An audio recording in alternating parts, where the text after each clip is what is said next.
अस्सलाम वालेकुम। अच्छा जी, आप लोग पाकिस्तान की तारीख उठाकर देख लें और कोई एक ऐसा वज़ीर आज़म मुझे बताएं जिसने अपनी आइनी मुद्दत पूरी की। 1988 से मुझे भी याद है मियां नवाज शरीफ साहब को कई बार जेल भेजा गया, कई बार उन्हें नाअहल किया गया, बल्कि ताहयात नाअहल किया गया। आसिफ जरदारी को भी जेल यात्रा करवाई गई। यूसुफ रज़ा गिलानी को 30 सेकंड की सजा देकर नाअहल कर दिया गया, हालांकि ये बहुत बड़ी ज़्यादती थी। बेनज़ीर भुट्टो को सर में गोली मारकर कत्ल कर दिया गया, लेकिन उन्होंने एहतजाज किया। ऐसा एहतजाज नहीं किया कि इस 14 अगस्त पर मुल्क को गोरों के हवाले कर दिया जाए। हम ये 14 अगस्त नहीं मनाएंगे। ना ही कभी उन्होंने सरकारी अमलाक को नुकसान पहुंचाया। एक ऐसी पार्टी है जिसके वर्कर उनके लीडर के जेल जाने पर यह कह रहे हैं कि हम 14 अगस्त नहीं मनाएंगे। पाकिस्तानी परचम को पांव तले रौंद रहे हैं।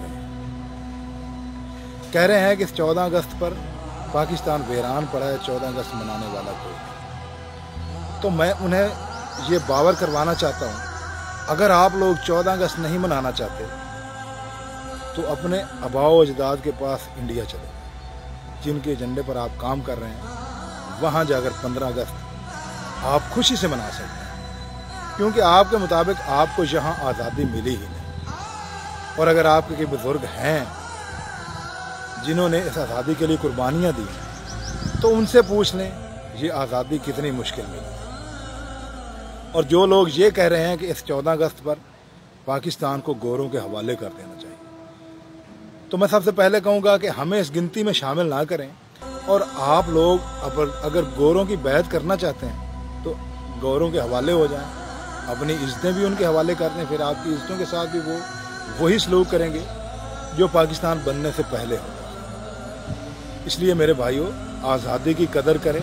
अल्लाह ताला ने आपको आज़ादी जैसी नेमत से नवाजा है। उन मुल्कों में जाकर देखें जो मुल्क आज़ाद नहीं है, जो किसी के ज़ेर असर। आप कश्मीर में देख सकते हैं जुल्म बर्बरियत, कश्मीर में आप देख सकते हैं। खान साहब के दौर से वहाँ पर कर्फ्यू लगा हुआ है और आज तक पता नहीं उनके क्या हालात हैं, कोई अभी तक खबर भी नहीं। बहरहाल, आज़ादी के बारे में अपने बुजुर्गों से ज़रूर पूछ लें, अगर कुछ बुजुर्ग हैं तो।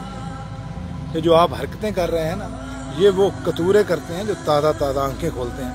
उन्हें पता नहीं होता कि हम कितनी मुश्किलों से पैदा हुए।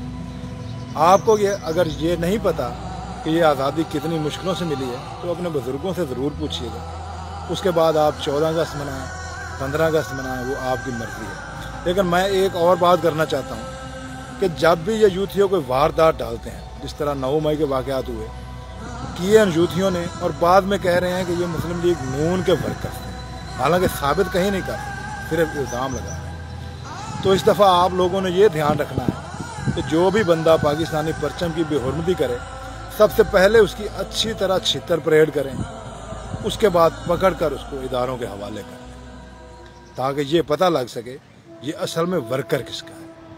क्योंकि ये वारदात ये खुद डालते हैं और इसका इल्ज़ाम किसी और पर डाल देते हैं, और फिर कसमें कुरान सर पर रख लेते हैं कि ये हमने नहीं किया, ये किसी और ने। इस बात का पाकिस्तानी कौम आपने ख्याल ज़रूर रखना। बहुत